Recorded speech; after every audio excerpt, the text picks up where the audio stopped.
Lorsqu'on dit des paroles déplacées, on ne peut pas tout rattraper. Donc on va faire des dégâts qui sont irréversibles. Une femme doit savoir se taire quand il faut. Il y a un temps pour toute chose, il y a un temps pour parler, il y a un temps pour se taire. Et lorsqu'on ouvre la bouche, ce n'est pas pour détruire l'autre, ce n'est pas pour l'humilier, surtout pas un homme.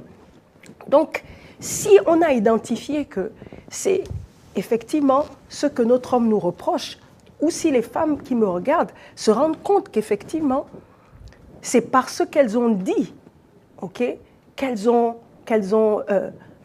la relation s'est altérée, s'est détériorée, ça veut dire qu'elles doivent apprendre à violer, okay, cette habitude-là, cette propension à parler à tout va.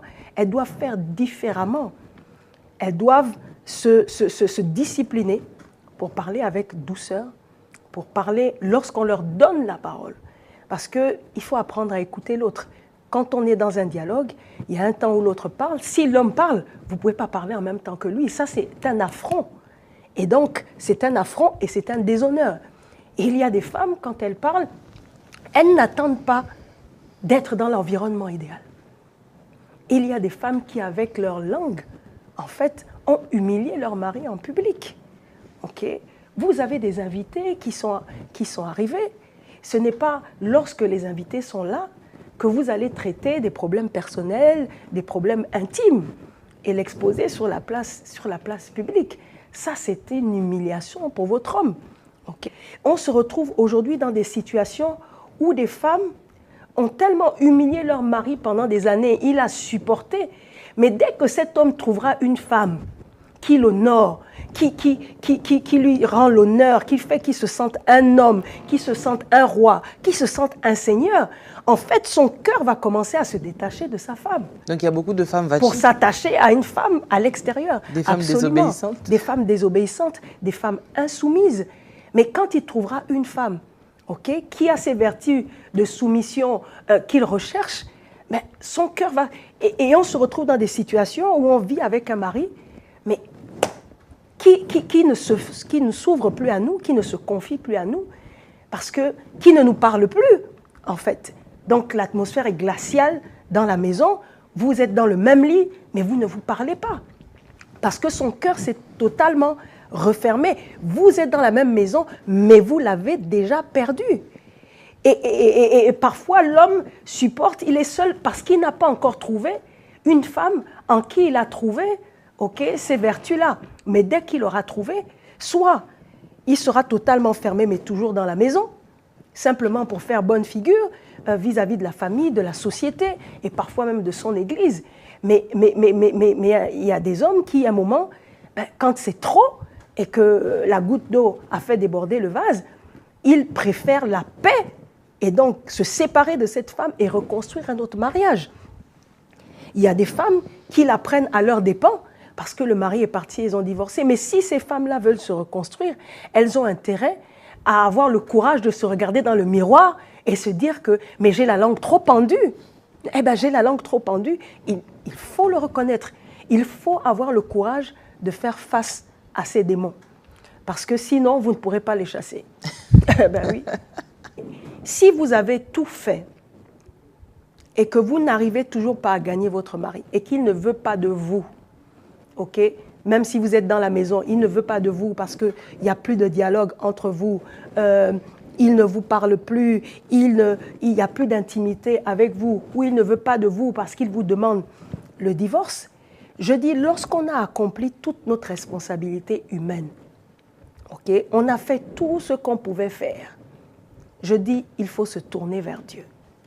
Parce qu'il y a des problèmes parfois dont les causes ne sont pas humaines. Donc, dont les causes sont spirituelles. Donc, on ne peut pas traiter un problème humain, on le traite avec des armes humaines. Mais un problème spirituel, on le traite avec des armes spirituelles. Évangéliste Lise, c'est une réalité. Beaucoup n'y croient pas, mais c'est une réalité. Nous, déjà, nous sommes des esprits, ok? Nous sommes enveloppés d'un corps, nous possédons une âme, mais il y a d'autres esprits. Il y a d'autres esprits qu'on appelle des anges, mais aussi d'autres esprits qu'on appelle les démons. Et dans certaines familles, c'est une réalité. Il y a l'interférence d'entités invisibles, parfois dans le contexte du ménage, et particulièrement dans la vie de femmes, qui sont liées par des alliances qu'on appelle des alliances de célibat. Il y a des familles dans lesquelles les filles ne doivent pas se marier. Et effectivement, quand elles essayent d'avoir une relation sérieuse avec un homme, ça ne va pas marcher. Un jour, il y a une femme qui vient dans mon bureau évangéliste, elle s'assied. Je vois bien que c'était une femme, très belle, très coquette. Elle avait tout pour qu'on dise que c'était une femme. Parce que bon, tout, c'était réellement une femme. Parce qu'aujourd'hui, il y a des femmes qui ne le sont pas. Il y a des gens. Mais c'était réellement une femme. Et quand elle est venue devant moi, elle me dit, pasteur, quand vous me voyez, je suis une femme, mais en réalité, je suis un homme. Pourquoi? Elle dit, dans ma famille, ce sont les femmes qui commandent. Ce sont les femmes qui ont la chefferie. Donc, elle avait l'autorité d'un homme. Elle régentait comme un homme. Elle ne permettait pas qu'un homme lui donne des ordres, lui donne des instructions. Elle devait toujours avoir le dernier mot. Mais effectivement, quand ce genre de femmes rentrent dans une relation de couple, mais elles ne vont pas se soumettre. Et ça se termine par des querelles. Mais en plus, l'intervention des esprits qui exécutent ce genre d'alliance de célibat, ils n'ont pas les bras croisés, ils travaillent. Certains vont jusqu'à exciter en fait les querelles dans le cœur de la femme. Parfois, pour un rien, elle peut trouver une histoire. C'est-à-dire, à partir d'une chaussette qui traîne, elle va déclencher une histoire, même devant les invités. « Oh oui, mais tu as laissé, tu t'es déshabillé, tu es rentré, et puis tu laisses tes chaussettes traîner. » Et là, une dispute va commencer. Et si le mari s'en plaint, en plein devant les invités, cette femme va le remettre à sa place, elle va le rabrouer. Et là, c'est le conflit qui commence. Les invités partis, ça va se terminer parfois avec des couteaux. Sans oublier les femmes qui vont recevoir le mari déjà parce qu'il est rentré en retard. Oui, ce genre de femmes parfois sont même violentes. Elles ont une force surnaturelle qui leur est procurée en fait par ces esprits-là en fait, par ces esprits. Donc ces femmes-là parfois battent leur mari. Et moi j'avais quelqu'un comme ça dans mon assemblée. Elle, quand elle se battait, c'était toujours avec des couteaux ou alors avec ses ongles. Elle mettait son mari en sang. Et elle mettait son mari en sang. Et là, quand vous vous retrouvez dans de telles situations, vous savez que vous avez une propension à vous disputer pour des choses qui n'en valent pas la peine, à vouloir dominer. Vous n'acceptez pas qu'un homme vous domine. Vous devez aller chercher le secours d'un pasteur. Vous devez chercher un homme de Dieu ou une femme de Dieu pour faire un travail spirituel. Ça veut dire que vous devez briser cette alliance-là. Et pour briser cette alliance, il n'y a que les parties contractantes qui peuvent se retirer de l'alliance. Même si ce n'est pas vous qui avez contracté cette alliance, même si ce sont vos ascendants, parents, grands-parents, ancêtres, aïeuls, peu importe. Par le sang, vous êtes héritier de cette alliance. Donc c'est vous qui, par vos paroles, qui devez vous retirer de cette alliance en disant que je ne me reconnais pas, je me désolidarise, je n'accepte pas en fait. Et il y a toute une symptomatique qui souvent nous permet de discerner qu'on est dans ce genre d'alliance. Souvent ces femmes-là, elles ont tout. Elles ont la beauté, elles ont l'intelligence, elles sont diplômées, elles ont de l'argent, mais elles n'arrivent pas à garder un homme. Elles n'arrivent pas à garder un homme. Mais si tu es une femme chrétienne, on parle des femmes chrétiennes d'abord en avant-plan, tu passes tout ton temps à l'église, tu n'es jamais à la maison. Et si ton homme te dit « ne veut plus de toi », est-ce que cet homme-là a tort? Non, comme je le disais tout à l'heure, effectivement, il y a les causes humaines. Et là, ces causes humaines-là, ça ne se traite pas par la prière. Si vous êtes une femme paresseuse, il faut le reconnaître que vous êtes paresseuse. Parce qu'effectivement, il y a des femmes qui se cachent derrière l'église, qui sont du matin jusqu'au soir à l'église. mais en fait qui n'osent pas reconnaître qu'elles ont des carences. Ok? Il y a des femmes qui sont paresseuses. Bon, elles préfèrent aller chanter à l'église que de faire le ménage. Elles n'aiment pas préparer ou elles ne savent pas préparer. Elles préfèrent passer leur temps à l'église, mais pas seulement à l'église ou en balade avec les amis ou chez leur famille. Il y a des femmes qui ne sont jamais chez elles. Mais attendez, votre mari ne s'est pas marié pour être seul. Il s'est marié pour qu'il y ait une femme. Donc tous les deuils, elle est là. Chaque fête, chaque samedi. Chaque fête, chaque Noël, chaque séminaire, s'il y a des ateliers le matin, l'après-midi, le soir, elle est là. Ce n'est pas une mauvaise chose dans la mesure où vous avez accompli vos tâches, ok? Où vous avez pris soin de votre mari, vous lui avez donné ce qu'il attend de vous, parce qu'il faut être organisé, ok? La femme vertueuse, la Bible dit qu'elle organise sa maison. Si vous avez un personnel de maison, vous devez tâcher à ce que le personnel de maison fasse ce que vous n'avez pas fait, pour que votre mari ne s'en plaigne pas. Parce que si la maison est sale, tout le temps, mais franchement, la maison ne doit pas sentir l'oiseau, elle doit sentir bon. Votre mari veut peut-être emmener ses amis, son patron, et trouver une maison sale. Non. Si vous n'êtes pas en capacité de le faire, vous devez vous faire aider. Appeler une amie, appeler une sœur. Bon. Mais là, ce n'est pas tout le temps, c'est occasionnellement. Parce qu'on se retrouve dans des situations aussi où des femmes ont démissionné.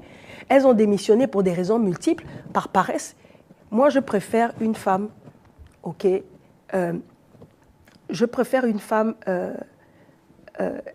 ignorante qu'une femme paresseuse. Parce qu'une femme ignorante, dès qu'elle sait, elle va appliquer. Mais une femme paresseuse, même si elle sait, elle ne fera pas ce qu'il faut. Okay? Donc, il y a des femmes qui sont paresseuses, qui ne le reconnaissent pas. Mais écoute, tu dois dire à ton mari, j'ai un problème. Il y a des femmes aussi qui procrastinent toujours, c'est-à-dire qui remettent au lendemain ce qu'elles doivent faire. Mais tu dois savoir le reconnaître et rechercher de l'aide.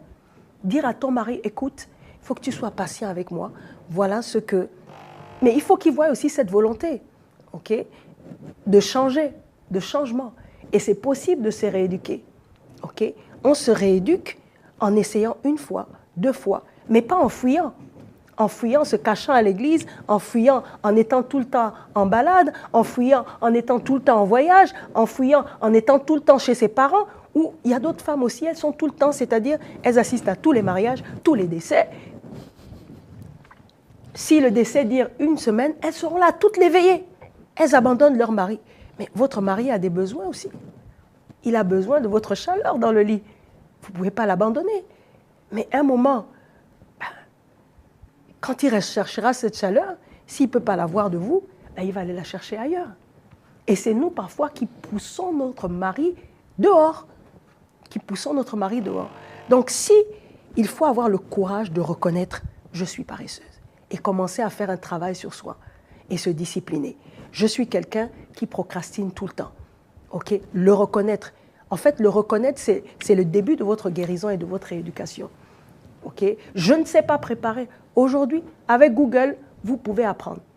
Ou si c'est quelque chose, vous n'avez pas le temps, okay? Faites un compromis avec votre mari. Dites-lui, écoute, je ne peux peut-être pas préparer tous les jours de la semaine, mais je te promets que le week-end, je suis là, je te fais à manger. Et là, vous aurez pris le temps déjà d'apprendre les recettes et de le satisfaire. Parce que vous ne pouvez pas tout faire par les autres. Il y a une femme qui s'est fait voler son mari par la nounou. Parce que finalement, vous ne vous occupez pas de vos enfants.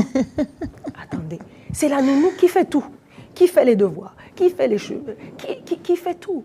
Je suis d'accord que les femmes ne sont pas mariées pour être des ménagères. Ce n'est pas à cela que je veux réduire la femme. Okay? Le mariage, d'abord, c'est une association pour la destinée, pour qu'on puisse accomplir notre destinée divine. Okay? Mais ça, ce sont des moyens, okay, qui nous aident à rester ensemble, justement pour accomplir cette destinée divine. Okay? Parce que ça, si une femme abandonne son foyer aux mains de la nounou, okay, préparer, c'est la nounou. Votre mari ne connaît même pas le goût de votre nourriture. Okay?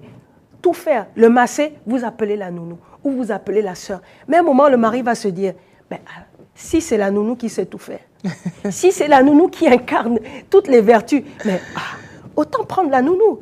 Histoire authentique. Un homme a pris sa nounou et il a mis la femme à la porte.